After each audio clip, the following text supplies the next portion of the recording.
আমাদের সমাজের লোক তাহাজ্জুদই বুঝেন, ওই জন্য হুজুরের মুখ থেকে শুনেছি তাহাজ্জুদের নামাজ পড়তে হয়। এই রাত 11টার সময় বউকে বলছে চা করে দে তো। কি হলো গো? বলে আমি তাহাজ্জুদ পড়ব মসজিদে গিয়ে। বগলে বালিশ নিয়ে মসজিদে হাজির। কি বুঝলি? বউ একা পড়ে আছে, ও মসজিদে আল্লাহ আল্লাহ করছে। ঝাঁটা জুতো খাবি কবরে। আমার নবীজিকে আল্লাহ এই নামাজ শিক্ষা দেয়নি। কোরআন খুলেন সূরা মুজাম্মিল, আল্লাহ তাআলা শিক্ষা দিলেন তুমি কেমন করে আমার কাছে ইবাদতে দাঁড়াবে। জোরে বলুন সুবহানাল্লাহ। আল্লাহ প্রথমেই প্রশংসা করলেন কোরআনে নবীজি আল্লাহর হাবিব সাল্লাল্লাহু আলাইহি সাল্লামের যে প্রশংসা আল্লাহ করেছেন, পৃথিবীর কোন নবীর পয়গম্বরের প্রশংসা আমার আল্লাহ এত সুন্দরভাবে করেননি। জোরে বলুন সুবহানাল্লাহ। ইয়া আইয়ুহাল মুজাম্মিল, আল্লাহ বললেন কুমিল লাইলা ইল্লা কালিলা। তুমি যখন কম্বল আবৃত্তি করো, কম্বল গায়ে দাও, আর যখন মেম্বারে বসো, পৃথিবীর কোন রাজা বাদশাকে তার সিংহাসনে এত ভালো লাগে না, তোমাকে মেম্বারে এত সুন্দর লাগে। আল্লাহ প্রশংসা করে বললেন, জোরে বলুন না সুবহানাল্লাহ। আমার আল্লাহ নিজে প্রশংসা করলেন নিজের রাসূলের নবী। ইয়া আইয়ুহাল মুজাম্মিল কুমিল লাইলা ইল্লা কালিলা। এরপরে বললেন উঠে পড়ুন, নিসফাহু আও ইনকুস মিনহু কালিলা। নিসফ মানে হচ্ছে অর্ধেক। কোরআনে অর্ধেক কিংবা তার থেকে একটু বেশি তাফসীরের মধ্যে আছে। তোমরা উঠে পড়ো আর আল্লাহর ইবাদতে মশগুল হয়ে যাও। রাত্রি 1টা কিংবা 1:30টার পরে তাহাজ্জুদের জন্য উঠো। তোমার বিবিরও হক আদায় হবে, আল্লাহরও হক আদায় হবে। রাত 11টায় মসজিদে চলে গেলে, 11:30টায় মসজিদে চলে গেলে বিবির হক বিবিকে দিলেন না, বিবি বঞ্চিত হয়ে গেল। ওই জন্য মুসলমান শুনেলেন, আপনি যদি মনে করেন রাত 2টোই উঠবো তাহাজ্জুদে, আপনি রাতের বেলায় যখন তাড়াতাড়ি এশার নামাজ পড়ে খানা খেয়ে বিবির গলায় হাত রেখে যদি শুয়ে থাকেন, বিবির গলা জড়িয়ে যদি শুয়ে থাকেন তাহাজ্জুদ পর্যন্ত, ফজর পর্যন্ত, শুনে রেখে দেন আল্লাহর কাছে ফজরের নামাজে কাঁদবেন যে আল্লাহ তুমি আমাকে বড় নেককার বানিয়েছো যে আমি আমার বিবির গলায় হাত রেখে ঘুমাতে পারলাম। তা না হলে চলো কলকাতা টাউনে যাদিকে শিক্ষিত মনে করছো, যাদিকে স্ট্যান্ডার্ড মনে করছেন, যাদিকে মনে করছেন এরাই সভ্যতায় আছে, তাদের থেকে অসভ্যতায় পৃথিবীর কোন জাতি নেই। বউ শুয়ে থাকে কুকুরের সাথে, আর তারা শুয়ে থাকে মদ খেয়ে সোফার উপরে। যারা পশ্চিমী দুনিয়াকে ফলো করছেন, অনেক শিক্ষিত লোক বলছে এই মৌলবীরা কিছুই জানে না, এরা মাদ্রাসা ছাত্র, তাদের কাছে টেকনোলজি, তাদের কাছে নাসা, তাদের কাছে বিজ্ঞান, তাদের কাছে প্রযুক্তি। শুনে রেখে দেন, তাদের কাছে প্রযুক্তি আছে, তাদের কাছে নাসা আছে, তাদের কাছে বিজ্ঞান আছে। আল্লাহর কসম করে বলছি আমাদের কাছে কোরআন আছে, আমাদের কাছে রাসূলের আদর্শ আছে, আমাদের কাছে নামাজ আছে, আমাদের কাছে রোজা আছে, আমাদের কাছে আল্লাহর দেওয়া আদর্শ আছে। জোরে বলুন সুবহানাল্লাহ। কিয়ামতের দিনে না টেকনোলজি কাজে আসবে, না তোমার নাসা, না তোমার বিজ্ঞান। আপনাদেরকে বলে দিই পৃথিবীর সঙ্গে পরিবর্তনটা কিভাবে পরিবর্তন হচ্ছে, আপনার আমার আখলাক চরিত্র। আজকে দেখুন, আমাকে আপনারা যদি জিজ্ঞেস করেন হুজুর আপনি কে, তো আমি আমার বাপের নাম করব না মায়ের নাম? তাড়াতাড়ি বলুন। বাপের নাম। আল্লাহ তাআলা ইনসানের পরিচয় দিয়েছে কার দ্বারা? বাপের দ্বারা। বাপের দ্বারা না বাপের দ্বারা নয়, ইনসানের পরিচয় বাপের দ্বারা, মায়ের দ্বারা নয়। আচ্ছা আপনাদের এখানে গায়ের বাচ্চা হলে ষাঁড়ের বাচ্চা বলে না গায়ের বলে? কথা বলে? কার বাচ্চা বলে? গায়ের বাচ্চা। কুকুরের বাচ্চা হলে কেন? একটা গাই যখন চড়তে যায় মাঠে, তার পালের মধ্যে থাকে 40টা যদি গাই থাকে, দুটো যদি 3টে ষাঁড় থাকে, সেই ষাঁড়গুলো সকলকে জিনা করবে না? কথা বলে? কার বাচ্চা কেউ জানে না কোন ষাঁড়টার সঙ্গে মিলামিশা করেছে। এটা আল্লাহ জানোয়ারের পরিচয় দিয়েছে। একটা জানোয়ারের পরিচয় তার মায়ের দ্বারা, ইনসানের পরিচয় আল্লাহ দিয়েছে বাপের দ্বারা। জোরে বলুন সুবহানাল্লাহ। তাই ইনসানকে পৃথিবীর মধ্যে সব থেকে উত্তম রূপে আল্লাহ সৃষ্টি করেছেন ইনসান। জোরে বলুন সুবহানাল্লাহ। এরপরে চলুন লন্ডন, আমেরিকা, জাপান, জার্মান, উত্তর কোরিয়া, দক্ষিণ কোরিয়া, চায়না, অস্ট্রেলিয়া, আপনার যতগুলো বেঈমান কাফের দেশ আছে, ইহুদি নাসারাদের দেশ আছে, সবাই তাদের পার্লামেন্টে পাস করিয়েছে। এরপর থেকে আমাদের দেশে ছেলেরা নিজের মায়ের পরিচয়ে বাঁচতে পারবে। তার মানে তাদের মধ্যে আর জানোয়ারের মধ্যে কোনো পার্থক্য রইল না। তার মা রাস্তায় যাবে, যার সঙ্গে পারবে জিনা করবে, পারবে হোক রাস্তাঘাটে হোক জিনা করবে। তারপরে যে বাচ্চাটা হবে সে মায়ের পরিচয়ে বাঁচবে। তার মানে তার আর কুকুরের মধ্যে পার্থক্য নাই, তার আর শুয়োরের মধ্যে পার্থক্য নাই, তার আর গরুর মধ্যে পার্থক্য নাই। আর আল্লাহ আপনার আমার জানোয়ারের সঙ্গে পার্থক্য দিয়েছে যে ইনসানের পরিচয় হবে বাপের দ্বারা, মায়ের দ্বারা নয়। আমাদের পরিচয় বাপের দ্বারা। অনেক মেয়েরা মনে মনে করে একটা পুরুষ 4টা পর্যন্ত বিয়ে করতে পায়, কিন্তু একটা মেয়ে কেন 4টা স্বামী রাখতে পারবে না? শুনেলেন হযরত ইমাম আবু হানিফা রাহিমাহুল্লাহর কাছে কিছু মেয়ে এলেন, একটু পানি ঢালুন তো। কিছু মেয়ে এলেন আর প্রশ্ন করলেন, হে ইমাম আপনি উত্তর দেন, কি একটা ছেলে 4টা বিয়ে করা জায়েজ আছে, কিন্তু একটা মেয়ে কেন 3টে বিয়ে করতে পাবে না? 4টা বিয়ে 4টা পুরুষ রাখতে পাবে? উত্তর কত সুন্দর দিয়েছিলেন জানেন? তিনি পেরেশান হলেন, বলে এই উত্তর আমার কাছে নেই, কালকে এসো, কালকে উত্তর দেব। তো তারপরের দিন মেয়েরা আসবে, ইনি বাড়ি চলে গেলেন, খানা খেতে বসেছে। মেয়ে দেখলো আব্বাজি খুব পেরেশান, সঙ্গে সঙ্গে তার আব্বাজিকে জিজ্ঞেস করছে, আব্বা আপনি এত পেরেশান কেন? বললে, মা আমি খুব বিপদে পড়েছি, মেয়ের একটা প্রশ্ন করেছে, উত্তর দিতে পারি। তার মেয়ে বললে, কালকে আমার কাছে পাঠা, বিসমিল্লাহ, আমার কাছে পাঠান। বলে উত্তর দিতে পারবে? একদম অবশ্যই, 100%। তারপরের দিন যখন মেয়ের কাছে এসেছে, কি বুঝলেন? ইমাম আবু হানিফা রাহিমাহুল্লাহ বললে, তোমরা আমার বাড়িতে চলে যাও, আমার মেয়ের কাছে সেই উত্তরটা দিবে। মেয়েরা এসে বললে, বলুন একটা মেয়ে কেন 4টা পুরুষ রাখতে পাই না? একটা পুরুষ 4টা মেয়ে রাখতে পাবে। আচ্ছা আপনারা বলুন, একটা পুরুষ যদি 4টা বউয়ের সঙ্গে 4 দিন মিলামিশা করে, 4 জনের বাচ্চা হলে ডাউট থাকবে যে এই বাচ্চাটা কার? কথা বলে 4টাই বাচ্চা কার থাকবে? একটাই বাপের থাকবে, থাকবে না থাকবে না? একটাই বাপের থাকবে। শুনেলেন? আগে চলুন। ইমাম আবু হানিফা রাহিমাহুল্লাহর মেয়ে বললেন, তোমরা এক কাজ করো, সবারই হাতে একটা করে কাটোরা ধরিয়ে দিলেন, বাটি। বললে, তোমরা নিজের স্তনের 1 বাটি করে কিংবা তার থেকে কম তোমরা যতটা পারবে দুধ বার করে নিয়ে এসো। সবাই নিয়ে এলো, একটা পাত্রের মধ্যে সমস্ত দুধগুলো ঢেলে দিলে। তারপরে বললেন, তোমরা সবাই নিজের নিজের দুধ বার করো। সবাই ব্যর্থ। বললে, হে তুমি কেমন মেয়ে, পাগল নাকি? এই দুধগুলো কি আর বার করা যায়? সঙ্গে সঙ্গে বললে, হে পাগল নারী, তোমার কি বুদ্ধি নেই?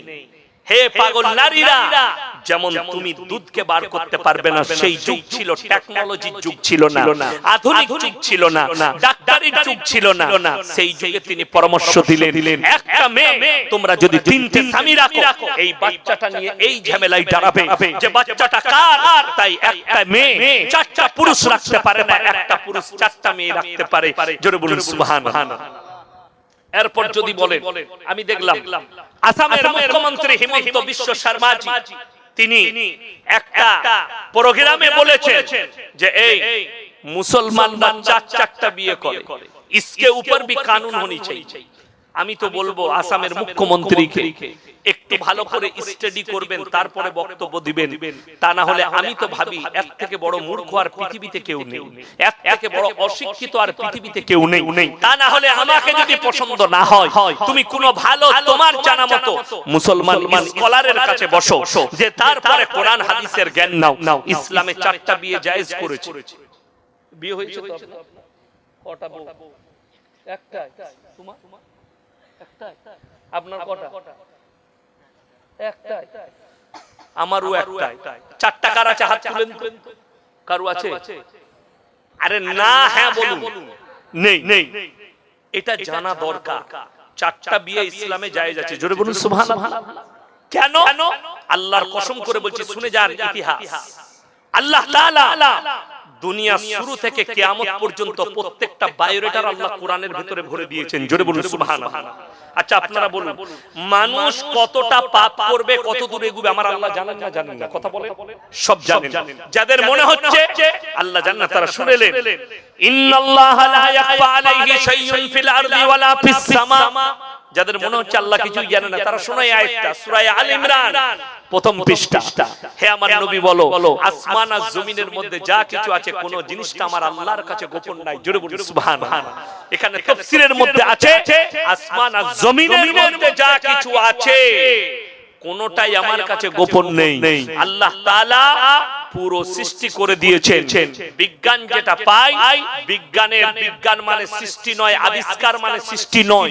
আবিষ্কার মানে হচ্ছে খুঁজে পাওয়া। আবিষ্কার মানে কি বললাম? খুঁজে পাওয়া। আবিষ্কার মানে সৃষ্টি ভাববেন না, আবিষ্কার মানে হচ্ছে খুঁজে পাওয়া। তাই আমার আল্লাহ রাব্বুল আলামিন পৃথিবীতে সব কিছু দিয়ে দিয়েছে। চলুন আগে। এখন বর্তমান যুগে আপনারা জানেন, মোবাইলে আমি কালকে অ্যাড দেখছিলাম, কলকাতা নামটা করব না, একটা হসপিটালে আমি নাম করে লিখছি, নাইলে এখানে আমার নামে কেস ঠুকবে। কি বুঝলে? কেন? ভারত সরকার জায়েজ করার দিয়েছে, কিন্তু ইসলাম শরীয়তে জায়েজ নাই। কি শুনেছে? যারা নিঃসন্তান, যাদের বাচ্চা হয়নি, এরকম লোক আছে না নাই? 10 বছর 12 বছর বাচ্চা হয়নি, কথা বলেন আছে না নাই? আছে, ছেলে হয়নি। তাদেরকে পরামর্শ দিচ্ছে তাদের আর কোনো চিন্তার কারণ নেই। তারা কি করবে?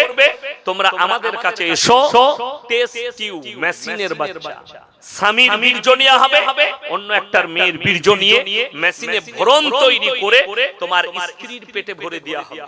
সেই বাচ্চাটা 7 মাস বয়স হলে অপারেশন করে তুলে নেওয়া হবে, সিজার করে সেটাকে কাঁচের ঘরে রাখা হবে। তার বয়স যখন 1 বছর দাঁড়াবে, বাচ্চাটা যখন ছটপটে হয়ে যাবে, তুলে বার করে দিবে। যদি শরীয়ত জিজ্ঞেস করেন, ইসলামের পরিভাষায় জিজ্ঞেস করেন, এই বাচ্চাটা ইসলাম বলছে নাজায়েজ বাচ্চা, হারাম আওলাদ, ইসলাম এটাকে কখনো হালাল স্বীকৃতি দেবে না। শুনেলেন? যদি বলেন হালাল পদ্ধতি কি? ওই জন্য তোমার স্ত্রী যদি বন্ধা হয়, তুমি আর একটা বিবাহ করো, যদি তোমার প্রথম স্ত্রীর বাচ্চা না হয়, কিন্তু শব্দ আল্লাহ মধ্যখানে রেখেছেন, দুটো বিয়ে করতে পারো। কিন্তু যদি তোমাদের মনেতে সন্দেহ হয় দুটো বিবিকে আমি সমান চোখে দেখতে পারবো না, তখন তোমাদের জন্য একটাই বিবি যথেষ্ট। জোরে বলুন সুবহানাল্লাহ। একটাই বিবি, যদি মনে সন্দেহ হয়। যাদের দুটো বউ আছে তারা শুনে যান, যদি মসজিদে ফার্স্ট কাতারে নামাজ পড়েন, আর যদি আপনি একটা বউকে 500 টাকা দামি শাড়ি আর একটা বউকে 300 টাকা দেন, লেকে নিয়ে যান, কবরে গিয়ে কেলানি ছাড়া আর কিছু পাবেন না। 5 ওয়াক্তের নামাজি হলে দুটো বউকে সমান চোখে দেখতে হবে। যদি বলেন হুজুর প্রমাণ দেন, আমার নবী বিশ্ব নবী জনাবে মুহাম্মদুর রাসূলুল্লাহ, সকলে জোরে বলুন সাল্লাল্লাহু আলাইহি ওয়াসাল্লাম, নবীজি নিজের হুজরাখানায় বসে আছে। 9 জন বিবি একসঙ্গে হাজির হলে, ইয়া রাসূলুল্লাহ, একজন বিবি দাঁড়িয়ে বললেন, আমার একটা প্রশ্ন আছে হুজুর। নবীজি বললেন, বলো। তোমরা তো আমার স্ত্রী। বলে, ইয়া রাসূলুল্লাহ, আমাদের 9 জনের মধ্যে আপনি সবথেকে বেশি কাকে ভালোবাসেন? এই প্রশ্নটা কঠিন না সহজ বাবা? পাহাড়ের মতো কঠিন, কিন্তু আল্লাহর রাসূলের কাছে পানির থেকেও বেশি সহজ। জোরে বলুন সুবহানাল্লাহ। নবীজি বললেন, এ আমার বিবিরা, তোমরা কালকে ফজরের পরে আসবে, আমি উত্তর দিয়ে দেব। বিবিরা চলে গেলেন। আমার নবী বিশ্ব নবী এশার নামাজ পড়ে প্রথমেই ঢুকলেন মা আয়েশার ঘরে, আর বুকে জড়িয়ে কপালে চুম্বন দিয়ে বললে, হাতটা পাতো। হাতে দুটো খেজুর দিলেন আর বললেন, আয়েশা, আমি তোমাকে সবথেকে বেশি ভালোবাসি। এরপরে চলে গেলেন দ্বিতীয় নম্বর বিবির কামরায়, তারও হাতে দুটো খেজুর, বুকে জড়িয়ে কপালে চুম্বন, আর নবীজি বললেন, আমি তোমাকে খুব ভালোবাসি। এইভাবে 9 জন বিবির কামরায় গেছেন, 9 জনের হাতেই দুটো করে খেজুর, কপালে চুম্বন আর বুকে জড়িয়ে বলেছে, আমি তোমাকে খুব ভালোবাসি। ফজর হয়ে গেল, নবীজি সাল্লাল্লাহু আলাইহি সাল্লাম ফজরের নামাজের পরে হুজরাখানায় বসে আছেন। 9 জন বিবি হাজির। ইয়া রাসূলুল্লাহ, আপনি বলেছিলেন ফজরের পরে বলবেন আমাদের 9 জনের মধ্যে কাকে বেশি ভালোবাসেন? নবীজি উত্তর দিলেন, হে আমার বিবিরা শোনো, রাতের অন্ধকারে আমি যার হাতে দুটো খেজুর দিয়েছি, যার কপালে চুম্বন করেছি, আমি তাকেই বেশি ভালোবাসি। সব বিবিরা মনে মনে হাসছে, আমাকে বেশি ভালোবাসে। সাপও মরে গেল, লাঠিও ভাঙলো না। জোরে বলুন না সুবহানাল্লাহ। আর আপনি, এটা নবীজি আদর্শ দিলেন, সমান চোখে দেখতে হবে। এটা নবীজির দ্বারা পৃথিবীর বুকে আদর্শ ছড়ালো। শুনেলেন আমাদের দেশে যারা বলছে লিগেল বউ দুটো রাখলে এটা বলছে চলবে না। আমি আপনাকে প্রমাণ দেব, কলকাতায় ঘরে একটা বউ মদের পাড়ে আর একটা বউ রেখেছে, ঘরে বিবি রেখে তারা পতিতালয়ে যাচ্ছে, যারা যাত্রা করে মেয়ের সঙ্গে সম্পর্ক রেখেছে, ওটা আমাদের দেশে জায়েজ আছে, কিন্তু লিগ্যাল বউ রাখলে জায়েজ নাই। এই হারামখোররা নিজের বউ তো আছেই আছে, অন্য মেয়ের সঙ্গে 5টা মেয়ের সঙ্গে আফের আছে, সম্পর্ক আছে রাত কাটায়, ওটা ওদের কাছে জায়েজ আছে। কিন্তু কেউ যদি লিগ্যাল দুটো বউ রাখে এটা হারাম। নাউজুবিল্লাহ বলে, নাউজুবিল্লাহ বলে, আল্লাহ তাআলা হেফাজত করুন। শুনে রেখে দেন। শুধু তাই নয়, আমার নবীজি সাল্লাল্লাহু আলাইহি সাল্লাম 1400 বছর আগে ভবিষ্যৎবাণী করলেন, হে আমার সাহাবীরা শোনো, এমন একটা যুগ এসে দাঁড়াবে, বাঁদির পেটে, কাজের মেয়ের পেটে মালিক পয়দা হতে শুরু হবে। আজকে কিন্তু ভারত সরকার পার্লামেন্টে পাস হয়েছে, সুপ্রিম কোর্ট রায় দিয়েছে, নবান্ন থেকে সার্কুলার জারি হয়ে গেছে। খবর নেন আপনার নেতাদের কাছ থেকে, আমি মৌলভী ইয়াসিন বলে গেলাম, নবান্ন থেকেও শুধু নয়, গোটা ভারতবর্ষের যতগুলো রাজ্য আছে সব রাজ্য সার্কুলার জারি করে দিয়েছে কোন মেয়েরা পেট ভাড়া নিতে পারবে আর কোন মেয়েরা পেট ভাড়া দিতে পারবে। জোরে বলুন নাউজুবিল্লাহ। আমাদের দেশের একজন আর্টিস্ট, তার নাম আমি উচ্চারণ করব না, কেন? সে মুসলিম আর্টিস্ট, তার একটা ছেলে পয়দা হয়েছে, জানেন কোথায়? কোথায়? তার বাঁদির পেটে 20 লক্ষ টাকা দিয়ে পেট ভাড়া করেছে, তার বীর্য নিয়ে তার পেটে ভরা হয়েছে, বাচ্চা হয়েছে। এই বাচ্চাটা নাজায়েজ বাচ্চা আর হারাম বাচ্চা। কেন? মানুষের কাছে যখন অধিক পয়সা হবে, সম্পদ চলে আসবে, স্ট্যান্ডার্ডই চলে আসবে, তখন মানুষ ওটাকেই আধুনিকরণ মনে করবে। নিজের বিবিকে স্মার্ট রাখার জন্য, বিবির শরীরকে সুন্দর রাখার জন্য কাজের মেয়ের পেটে, রাস্তায় একটা বাঁধির পেটে, রাস্তায় ঘুরে বেড়ানো একটা পাগলের পেটে বাচ্চা নিবে, কিন্তু নিজের স্ত্রীর পেটে বাচ্চা নিবে না। ওই নাজায়েজ বাচ্চাগুলো সমাজে প্রকাশ পাবে। আমার নবী সাল্লাল্লাহু আলাইহি সাল্লাম সাহাবীদের সামনে বসে আছেন, মুসান্নাফ ইবনে আবু শাইবা 40 নম্বর হাদিস, নবীজি সাহাবীরা কেনেছিলেন, নবীজি বললেন, হে আমার সাহাবীরা শোনো, কিয়ামতের পূর্বে মসজিদগুলো নামাজিতে ভরে যাবে, নামাজি ভর্তি হয়ে যাবে। সাহাবীরা বললেন চোখের পানি ফেলে, ইয়া রাসূলুল্লাহ, সেই নামাজিরা কেমন হবে? মুসান্নাফ ইবনে আবু শাইবা 40 নম্বর হাদিসে হাদিসটা নবীজি বর্ণনা করেছেন। সাহাবীরা বলছেন, ইয়া রাসূলুল্লাহ, সেই নামাজিরা কেমন হবে? নবীজি বললেন, শোনো, তারা সুদ খাবে আর বড় বড় অট্টালিকা বাড়ি বানাবে আর তারা মসজিদ ভর্তি করে দেবে, কিন্তু তাদের নামাজ আল্লাহর বারগাহে কবুল হবে না। বড় বড় শপিং মল আর মার্কেট তৈরি করবে আর তারা সুদ খেয়ে নিজেদিকে বড় লোক বলবে আর তারা মসজিদে গিয়ে নামাজ পড়বে। এটা মুসান্নাফ ইবনে আবু শাইবা 40 নম্বর হাদিস। আপনার চোখ দিয়ে পানি আসা দরকার। এমন একটা যুগ আপনার সামনে আসতে চলেছে, আপনি অনুভব করতে পারবেন না।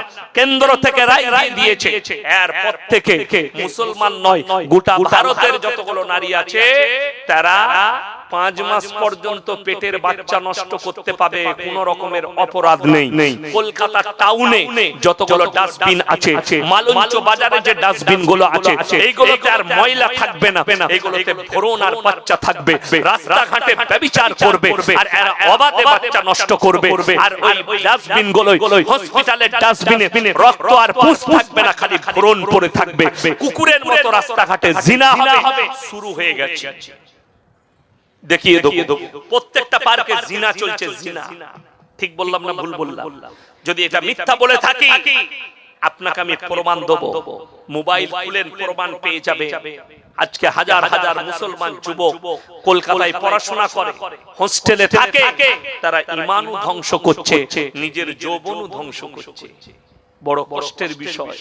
ডাক্তাররা পরামর্শ দিচ্ছে, সরকার আইন করেছে 18 বছরের আগে মেয়েদের ছেলেদের বিয়ে দিতে পারবে না।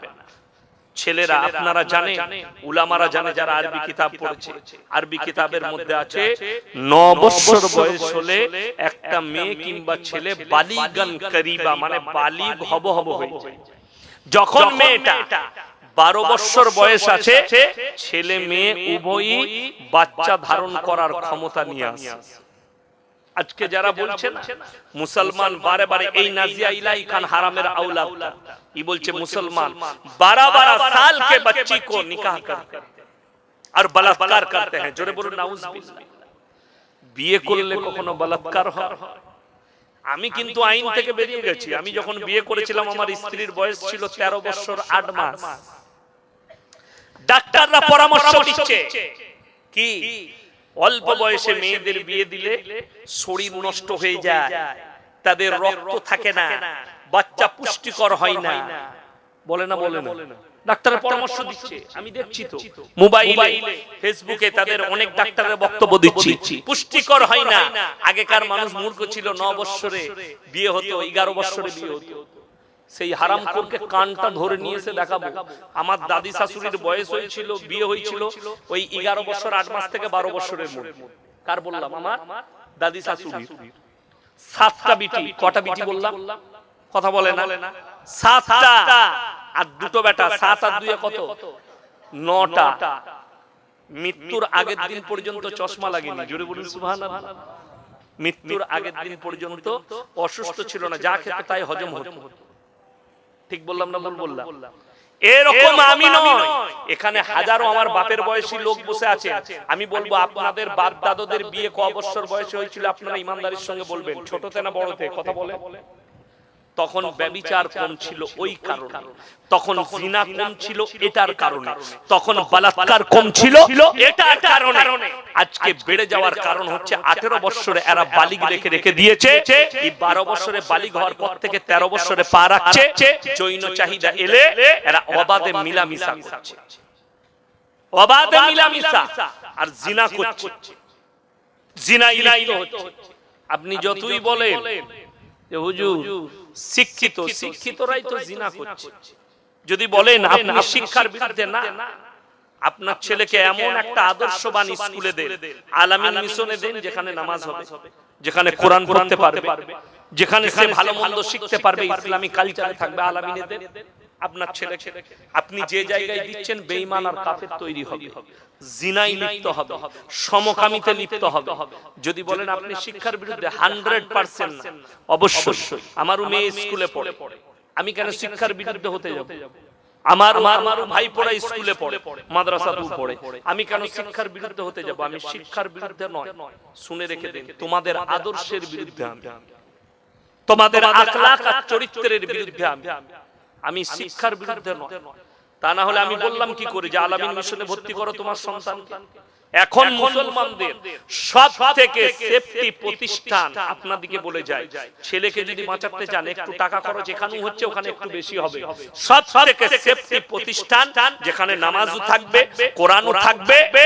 আপনারা মনে করবেন হুজুর বলছে যখন, হুজুরের মনে হয় আলামিন আছে। আমার আলামিন মিশন ভীষণ নাই, আমি ওই জিনিস নয়। আমি মাদ্রাসা চালাই, আমি মাদ্রাসাওয়ালা লোক, আমার মাদ্রাসা আছে। আমাকে আমার মাদ্রাসায় ছেড়ে দিবেন ফ্রি, 1 টাকা লাগবে না বোর্ডিং, কিন্তু আলামিনে যাবেন পয়সা লাগবে। আমি কয়েকটা আলামিন মিশন আমি ঘুরেছি, কয়েকটা, সব জায়গায় ঘুরে তারপরে কি দেখেছি জানেন? পরীক্ষা করে নামাজ আছে, রোজা আছে, দিনদার আছে। আমার বর্ধমানে কাঁটাদিঘি মিশন আছে। কাঁটাদিঘি মিশনের যিনি মালিক আছেন, আমার সঙ্গে বন্ধুত্ব আছে, কথা হয়। এই আপনার খলতপুরে আলামিন মিশনের মাহমুদ আলী সাহেব আমার খুব ক্লোজ লোক, ফোনে কথা হয়, অনেকক্ষণ গল্প করি। উনি আমার মাদ্রাসাতেও টাকা দেন, আমার অন্য একজন শিক্ষক যায়, আমি যাব করে উনার বাড়ি মুলাকাত করতে যাওয়ানি, বেচারা খুব অসুস্থ। আমি দোয়া করি আল্লাহ উনাকে সুস্থতা দান করেন। তো আমি এই সমস্ত আলামিন মিশন গুলো দেখলাম। এখানে আপনার সন্তান গেলে নামাজও থাকবে, যে ছেলে নামাজ পড়বে, শুনেলেন কোরআনের একটা আয়াত, ইন্নাস সালাতা তানহা আনিল ফাহশাই ওয়াল মুনকার। নিশ্চয়ই নামাজ এমন একটা ইবাদত, মানুষ যখন নামাজ পড়তে লাগে ভালো কাজের দিকে নামাজটাকে নিয়ে যায়, খারাপ কাজ থেকে অ্যাভয়েড করে দেয়। জোরে বলুন সুবহানাল্লাহ। আপনাকে যেমন বলে দিই, এখন আপনি বাংলাদেশে দেখতে পাবেন বিভিন্ন জায়গায় কি এমন এমন জিকির দেখতে পাবেন, জীবনে আমরা দাদা হুজুর রহমতুল্লাহ আলাইহি থেকে শুরু করে কোন ওলির জীবনে এই জিকির শুনিনি। ঠিক বললাম না ভুল বললাম? যদি বক্তা বলছে লা ইলাহা ইল্লাল্লাহ, শালা লাফিয়ে স্টেজে 5 জন ডিগমাজি মেরে, আমি তো অবাক হই যে আল্লাহ এটা কি রকম জিকির? বিশ্বাস করুন, আপনাদেরকে হাদিস শুনিয়ে দিয়ে যায় আল্লাহর ওলিরা কি করে আল্লাহকে পেয়েছে। জোরে বলুন সুবহানাল্লাহ। আল্লাহ কোরআনে বলেছেন, তাতাজাফা জুনুবুহুম আনিল মাদাজি ইয়াদউনা রাব্বাহুম খাওফান ওয়া তামআ। বাংলাদেশের ওই জিলাপি হুজুরের জানা দরকার, ডিগমাজি মেরে আল্লাহকে পাওয়া যায় না। স্টেজেতে লাম মেরে আল্লাহকে পাওয়া যায় না। আল্লাহর ওলিরা যারা ওলি হয়েছে, কোরআন বলছে তাতাজাফা জুনুবুহুম আনিল মাদাজি ইয়াদউনা রাব্বাহুম খাওফাও ওয়া তামাআ। পৃথিবীর সবাই যখন নিদ্রায় চলে যাবে, যারা আমার সঙ্গে প্রেম করতে চায়, যারা আমার খাস হবে, তারা রাতের অন্ধকারে মুসল্লায় চলে এসে নামাজ পড়বে আর আল্লাহর কাছে নিরালায় কান্নাকাটি করবে। জোরে জোরে সুবহানাল্লাহ। আল্লাহর ওলিরা যতজন ওলি হয়েছেন সবাই নিরালায় আল্লাহর ওলি হয়েছেন, আল্লাহর জিকির আজকার করে রাতের বেলায়। আমাদের দেশে ওই জন্য আমার জলসাই আছে, কলকাতায় ২৪ পরগনায়, হাওড়ায়, হুগলিতে দেখতে পাবেন কি শবে বরাতের রাত্রিতে সারা রাত জেগে আছে, ঠিক কি না?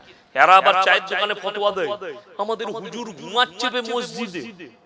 হুজুর তো তোর মতো নামাজি না, গুটকাখোর নামাজি তোর হুজুর নয়।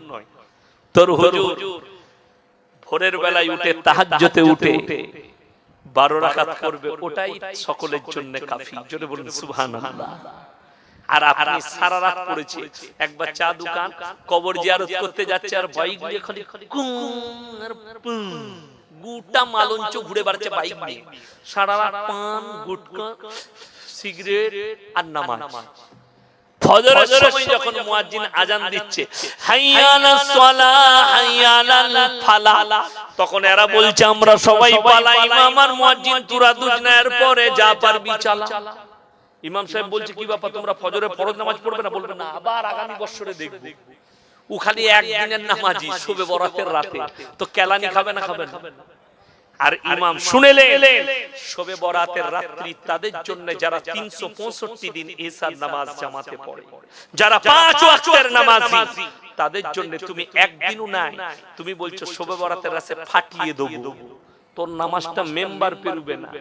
আর যারা 5 ওয়াক্তের নামাজি, তারা 4 রাকাত পড়ালি তাদের কামিয়াব পুরো রাত্রি। জোরে বলুন সুবহানাল্লাহ। আমার মুসলমান ভাই সবাই হাত তুলে বলুন, কে কে নিজের মালের বরকত চান? হাত তুলেন, হাত তুলেন, জোরে বলুন ইনশাআল্লাহ। মালের বরকত চান? জোরে বলুন ইনশাআল্লাহ। আল্লাহ আমাদের সকলের মালে বরকত দেখ। শুনেলেন, 3টে কাজ করবেন। কটা বললাম? 3টে কথার উপরে আমল করবেন, আল্লাহ আপনার মালে বরকত দিবে। এক নম্বর হচ্ছে ওয়াতিদাল কুরবা হাক্কাহু ওয়াল মিসকিন ওয়াবনাস সাবিলি ওয়ালা তুবাদদির তাবদীরা।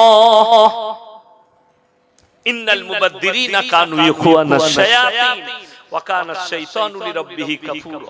হে আমার বিশ্ব নবী, পৃথিবীর মানুষকে বলো, যাদেরকে মাল দিয়েছি সবথেকে প্রথমে কাছের গরিবের পেছনে খরচ করবে। জোরে বলুন সুবহানাল্লাহ।